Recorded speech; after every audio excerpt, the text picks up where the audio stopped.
Hi, I'm your host Vasco Duarte. Welcome to the Scrum Master Toolbox podcast, where we share tips and tricks from Scrum Masters around the world. Every day, we bring you inspiring answers to important questions that all Scrum Masters face day after day. Hello, everybody. Welcome to our Thursday Success Thursday here on the podcast. This week, we have with us Mike Richards. Hey, Mike. Welcome back. Hi, Vasco. Nice to see you. Likewise. So, of course, today is the big question of the week, success question. But before we dive into that, do share with us, what's your favorite retrospective format and why? Yeah, Vasco, I shared in a couple of other episodes, and I'll repeat again, retrospectives is definitely a place that I struggle the most with as a Scrum Master. It's always a difficult, awkward scenario where you're trying to get people to talk about themselves and the way they do things in a realistic and honest and candorous way. And it's something that I definitely continue to improve at and enjoy this segment on your show. So where I find that I'm the best at facilitating when it comes to retrospectives are retrospectives that I personally am intrigued by or engaged by. So not necessarily doing the same thing all the time is something that's really successful for me personally. And again, I find if I'm engaged and I'm excited about it, it's a lot easier to get others engaged and excited about it. Doesn't always work. Sometimes it falls flat on my face because I think something's super funny and other people don't. But it allows you to be a little bit more creative and a little bit more flexible with that. So there's a tongue-in-cheek retrospective that is cat memes. So it's just a bunch of different memes about cats, you know, the grumpy cats of the world. And you've seen on like TikTok and Instagram, the like cat that's smacking the other cat over the head and stuff. It's using those to sort of illustrate examples of emotions or process or successes or things that make you grumpy. So that's a retrospective format that I've enjoyed doing in the past. What do you think makes it so interesting and engaging for you, that particular retrospective? Of course, you're talking about cat memes, but it could be any other memes, right? Like we can just use any. So it's kind of a humoristic way to introduce different maybe patterns or archetypes. Why do you think it resonates with you? Yeah, I think the humor definitely is part of it. And then the other part of it is it all is very up for interpretation. When we talk about what went well, what didn't went well, those are like, okay, you know, everybody sort of understands that. But when you look at just a picture or a short GIF of something, that might mean something different or come up with different emotions for different people. So it expands the conversation above just sort of those words. And when somebody uses maybe that meme for something, you can say, well, that doesn't really make sense to me. I don't understand the connection. Can you explain that a little bit further? And then get to know their sort of thought process a little bit more rather than it just being dumped under a bucket for what went well. I think it just helps kind of get more interesting conversations out of people and maybe even getting to know people a little bit better on a personal level as well. Yeah, absolutely. And this open for interpretation can really bring stuff we are not waiting for or even expecting, but can make the retrospective much more deep and rich in terms of information and sharing. Exactly. So, of course, the retros are one of the tools we use to help teams and ourselves, of course, succeed. So, Mike, share with us, what does success mean for you as a Scrum Master? Yeah, I think success as a Scrum Master is always something hard to put a thumb on. I think it's something that we as kind of a domain don't spend enough time talking to each other about. So I really appreciate that this is something that you encourage us to, because I don't think we do it enough. And I think it hurts us as a domain to not have something that we can kind of consolidate around, or things that we can consolidate around to become more of a standard that we hold ourselves and others accountable to. So a way that I find I can get good information about how I'm doing is by asking the team that I'm the servant leader of. So I oftentimes at the beginning of projects will create a anonymous feedback form that I will modify throughout the execution of a project at different times that I feel are appropriate. So it usually starts out as just sort of an empty field, a way people can provide feedback. We talked a couple episodes ago about Kim Scott's radical candor and kind of ways to get a safe environment for people to have feedback be part of their practice.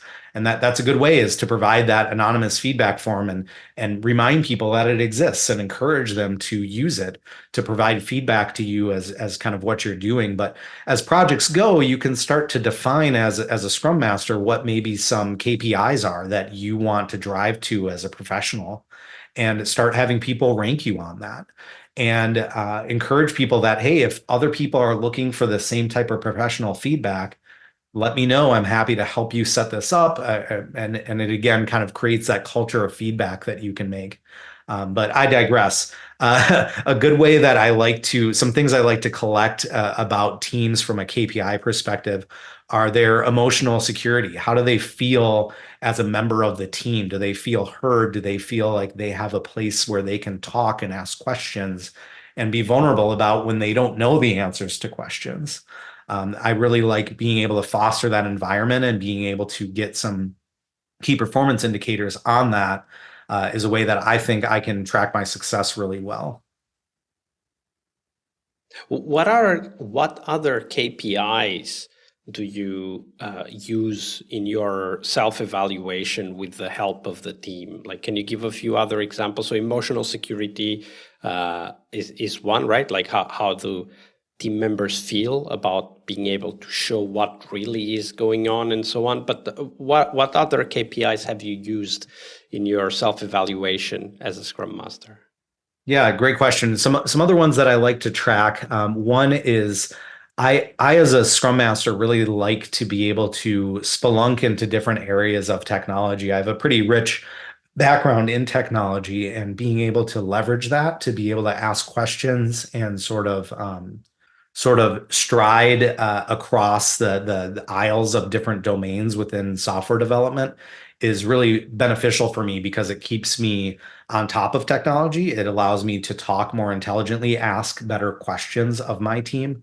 But it also keeps me engaged in the product that we're developing as well. So it's a win-win scenario. So that's another KPI I like to ask others is, are you being afforded the opportunity to do things that are a little bit outside of your domain? Because I think we all get better if we understand and appreciate what others are doing within a team, within a project. And by integrating yourself with those areas, I think is a really good way to be able to become more engaged as a team member. So that's another KPI I like, is being able to ask people, do you feel like you are allowed to go outside of your comfort zone, go outside of your designated role? And maybe that person doesn't want to, and that's fine, but do you feel comfortable with that? Is that an environment that I'm fostering as a Scrum Master? And then some other things that I like kind of holding myself accountable to from a KPI perspective are predictability. I think that that's a big thing that we can influence quite a bit as a Scrum Master, is making sure that our team can become predictable, in that we are accomplishing same or similar goals on a frequent, sprint by sprint basis. I think that's something we can impact quite a bit. So that's a metric that I look at pretty often. And then burn downs as well. During sprints, if we're tracking the progress of work against a burn down chart, oftentimes what will happen is it will be a giant plateau, and then you remind people to update their stories, and then it drops down. Yeah. And maybe at the end of the sprint, it drops down quite a bit.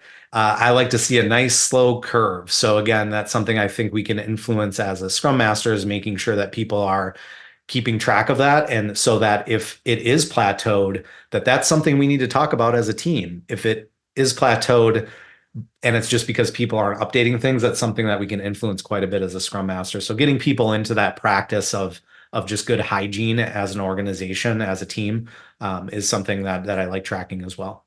Yeah. One of the things that I wanted to ask you about, though, because it's very interesting for me as you do these surveys and you get feedback from the team, I'm sure there have been like insights that you've gotten about yourself and how you work. What are the things that maybe are important for you, but you were maybe not aware of the impact on others, right? Like there's a lot of potential learning material in this anonymous feedback. Do you have an example of something that maybe surprised you positively, or of course as an improvement area, whatever that might be, from doing that type of service with the team? Yeah, I'm not sure if your listeners have picked up on this yet, Vasco, but I tend to be a little verbose in my vocabulary. So I like to use my vocabulary, and it can bite me in the butt sometimes. And I got an anonymous feedback that I'd been using a vocabulary word. I picked up on it from whatever reason and was using it often, and I was using it wrong. It was not the right word. And I was using it a lot, and I was talking to my team and I was using that word quite a bit. And I got feedback from somebody on my team. Hey man, that it doesn't mean what you think it means. And holy cow, that was awesome feedback, because not only did I stop using that word wrong, it also made me reflect on my use of vocabulary. And especially as I've progressed in my career, I've become responsible for larger teams, distributed teams. Using your vocabulary is important, and making sure that people are understanding the vocabulary that you're using is even more important. So that's a lesson, that not only that one word that I don't use anymore, it just allowed me to kind of analyze the way I talk. The words that I use are super important, and it's something that I need to reflect on often to make sure that I'm being understood. Yeah, and feedback has the magic power of triggering reflection. So that's another reason to collect it. Thank you for sharing that, Mike. Absolutely, Vasco. Part of a successful Scrum Master job is to help the product owner. Tomorrow we explore that critical role in Scrum, the product owner role. Tune in to learn about product owner anti-patterns, what you can do to help the product owner, and a real-life example of what a great product owner is and what made it so. Tomorrow on our Friday Product Owner episode. See you tomorrow. We really hope you liked our show. And if you did, why not rate this podcast on Stitcher or iTunes? Share this podcast and let other Scrum Masters know about this valuable resource for their work. Remember that sharing is caring.